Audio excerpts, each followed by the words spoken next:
నమస్తే మిత్రులారా, నేను మీ జోకా విజయ్ కుమార్, అడ్వకేట్ కాకినాడ. ఈరోజు మరో కొత్త విషయంతో మీ ముందుకు వస్తున్నాను.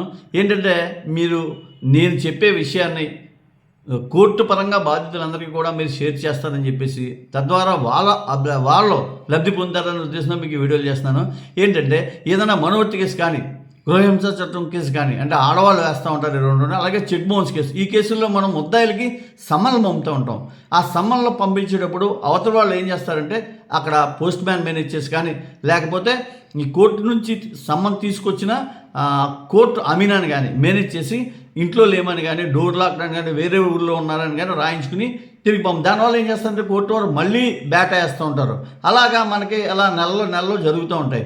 దీనికి మన దగ్గర మంచి పరిష్కారం ఉంది. నేను చెప్పే పరిష్కారం ఏంటంటే, దానికి బదులుగా అలా ఒకటి రెండు సార్లు అయిన తర్వాత మీరు జడ్జి గారిని సెక్షన్ 72, 73 సిఆర్పిసి ప్రకారం అడ్వకేట్ కమిషనర్ని అపాయింట్ చేసి, మన అడ్వకేట్ని ఒక కమిషనర్ కింద అపాయింట్ చేయించి ఎక్కడుంటే అక్కడికి, ఏ ప్లేస్లో ఉన్నా సరే, హైదరాబాద్ అవ్వచ్చు, లేదా బొంబాయి, ఢిల్లీ, ఎక్కడ ఉండొచ్చు, ఆ ప్లేస్కి స్వయంగా కమిషనర్ని తీసుకెళ్ళి అవసరమైతే అక్కడ ఏమన్నా మనకి అతను తీసుకున్న నిరాకరిస్తే దానికి అక్కడ లోకల్ ఉన్న పోలీసు వారి సహాయంతో ఆ సమన్ సర్వ్ చేయించుకుని మన కేసు ముందుకు నడిపించుకోవచ్చు.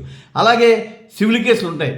సివిల్ కేసుల్లో కూడా ఏంటంటే సివిల్ కేసులో కూడా చాలామంది తీసుకోకుండా మేనేజ్ చేస్తూ ఉంటారు. ఈ మేనేజ్మెంట్ మామూలే. దాన్ని కూడా మనం ఎదుర్కోవడానికి ఎలాగంటే ఆర్డర్ 5 రూల్ 20 సిపిసి కింద మనం పేపర్ పబ్లికేషను వేయించుకోవచ్చు.